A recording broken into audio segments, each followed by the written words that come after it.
आप सभी लोगों का बहुत बहुत शुक्रिया कि आप छोटे से नोटिस पे आए हैं। बहुत ही इम्पोर्टेंट विषय है कि ये बात बहुत दिन से हम बहुत सारे लोग कह रहे हैं और 5 जनवरी से जब हम लोगों ने मिशन सेव कॉन्स्टिट्यूशन का एक 50 ईवीएम का चैलेंज इलेक्शन कमीशन के सामने रखा, तो पुलिस ने उस दिन जो हमारे साथ ज्यादती की और वकीलों ने जो पुलिस को एक तरीके से निरुस्तर किया और चुनाव आयोग को एक्सपोज किया सड़कों पे, उसके बाद से ईवीएम का आंदोलन हर घर, हर गांव, हर मोहल्ले, हर बिल्डिंग, हर भारत देश के नागरिक के दिल का इश्यू बन गया है। बहुत ही मजबूती के साथ सिटीजन, मेरे साथ अशोक शर्मा जी भी हैं जो एक सिटीजन कमेटी फॉर इलेक्शंस, जिसमें देश के सबसे बड़े बड़े बुद्धिजीवी, retired IAS officers, professors, retired army officers, arm force officers, ये सभी ने मिलके जस्टिस लोकुर के साथ मिलकर, रिटायर्ड जजेस के साथ मिलकर, सुप्रीम कोर्ट ऑफ इंडिया के साथ एक रिपोर्ट तैयार की ईवीएम के खिलाफ, जिसने दुनिया भर के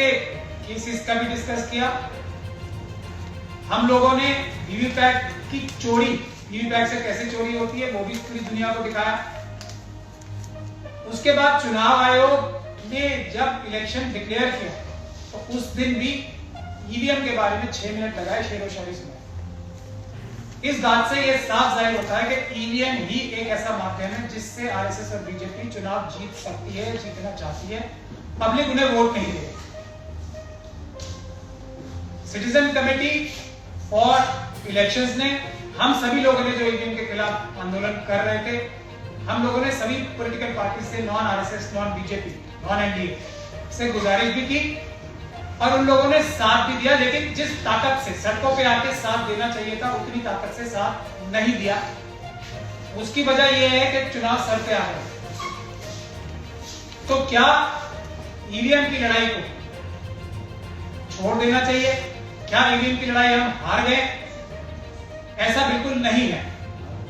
हम लोग जब तक ईवीएम को, और ये रिजॉल्व है हमारे देश के एक नागरिक का, जो आरएसएस और बीजेपी के पेड वर्कर्स नहीं है उन सब का, कि ईवीएम से चुनाव नहीं होने देंगे, किसी भी हालत में नहीं होने देंगे, किसी भी कीमत पे नहीं होने देंगे। और अगर ये करते भी तो ईवीएम को गैर कानूनी, फ्रॉड, धोखा, झूठ साबित करेंगे। और उसके लिए जो एक तरीका सोचा गया है वो ये है कि हम कुछ सीटों पे, और जिसमें से एक सीट ऐसी प्रपोज हुई है या की जा रही है जिसपे ईवीएम के बारे में, क्योंकि समझ रखने वाले और जमीन पे लड़ने वाले लोगों में से मुझे बहुत महत्वपूर्ण व्यक्ति समझा जाता है, तो ये जिम्मेदारी मुझे दी जा रही है कि चुनाव के दौरान कैसे ईवीएम के झूठ, ईवीएम के फ्रॉड, कैसे ईवीएम से धांधली होती है और की जाती है, उसको चुनाव के दौरान कैसे पकड़ा जाए, एक्सपोज किया जाए, और उसको कैसे रोका जाए चुनाव के दौरान ही, एक्सपोज करके भी और कानूनी कार्रवाई करके भी, ताकि एक रोल मॉडल बन जाए कैसे ईवीएम के दौर में भी, मुश्किल हालात में भी ईवीएम से कैसे जीता जा सकता है, ईवीएम को कैसे हराया जा सकता है। लेकिन हमारी पहली कोशिश अभी भी ये रहेगी कि हम लोग पेपर बैलेट से चुनाव कराएं और ईवीएम को हटाएं। उसी कोशिश के सिलसिले में यह जिम्मेदारी मुझे दी जा रही है कि एक ऐसी सीट जहां पे ऑलरेडी भारतीय जनता पार्टी जीती हुई, वहां पे कम से कम एक रोल मॉडल बाकी सभी लोगों के सामने आ जाए कि ईवीएम का नुकसान, अगर हम लोग अभी भी ईवीएम रुकवाने में कामयाब नहीं हुए तो कैसे ज्यादा से ज्यादा रोक के ईवीएम को हराया जा सके। क्योंकि ईवीएम से, मैं ये बात शुरू से कह रहा हूं, आप लोगों ने भी देखी होगी कि अब तक का जो इनका अरेंजमेंट है वो 20% वोट की घपला करने की ईवीएम से जो अरेंजमेंट आज की मशीनों से है वो ये है। पहले 64 अगर कैंडिडेट हो जाते थे तो ईवीएम फेल हो जाती थी, पेपर बैलेट से चुनाव कराना। इसीलिए साजिश करके अब उसका अरेंजमेंट इस प्रकार से किया गया है कि 384 कैंडिडेट से ज्यादा कैंडिडेट होंगे जब ईवीएम से नहीं पेपर बैलेट से चुनाव होगा। तो ये प्रेस कॉन्फ्रेंस आज इसी मुद्दे को बुलाई गई है, इसी रीजन से बुलाई गई है। जो चुनाव लड़ने की जिम्मेदारी मुझे दी गई है वो चुनाव होगा ईवीएम हटाओ देश बचाओ के मुद्दे पे। वो चुनाव होगा, 3 मुद्दे मेन होंगे, ईवीएम हटाओ, ईवीएम से चुनाव बेईमानी है, देश बचाओ। दूसरा, संविधान का लेटर एंड स्पिरिट में पालन किया जाए। कोई भी एजेंसी, कोई भी व्यक्ति चाहे किसी भी पद पे बैठा हो या किसी भी पॉलिटिकल पार्टी में हो, संविधान का उल्लंघन ना करे, जो करे उसके खिलाफ सख्त से सख्त कार्रवाई होनी चाहिए। और जिसकी जितनी, जो बाबा साहब डॉक्टर भीमराव अम्बेडकर के संविधान की मूलभूत भावना, जिसकी जितनी संख्या भारी उतनी उसकी हिस्सेदारी को इंप्लीमेंट करने के ये 3 मुद्दे होंगे। जो दूसरा वाला मुद्दा है, संविधान को इंप्लीमेंट लेटर एंड स्पिरिट में किया जाए, उससे सभी जुल्म और ज्यादती, इंक्लूडिंग जो ये केजरीवाल साहब के साथ आज हो रही है, हेमंत सोरेन साहब के साथ हो रही है, SC, ST, OBC और माइनॉरिटीज के लोगों के साथ रोज रेप, बलात्कार, हत्याएं, मॉब लिंचिंग, रिजर्वेशन में चोरी, डॉक्टर ऋतु और आशुतोष मेरे बराबर बैठे हैं, ये सभी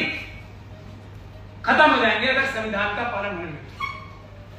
तो ये 3 मुद्दों पे चुनाव लड़ा जाएगा। जहां से भी लड़ा जाएगा वो अभी मेरे साथी बताएंगे, क्योंकि ये फैसला सब लोगों ने मिलकर किया है। देश भर में पूरे एक्टिविस्ट वगैरह लोगों से बात करके लिया गया है। तो अशोक शर्मा जी भी हमारे साथ है, देवाशायम साहब से भी मैंने डिस्कस किया, उसके बाद ये फैसला हुआ है। लेकिन हमारी गुजारिश है उन सभी ऑपोजिशन पार्टी से जो आरएसएस और बीजेपी के ग्रुप में नहीं है, एनडीए के ग्रुप में नहीं है, कि ये इलेक्शन हम लोगों को सपोर्ट किया जाए।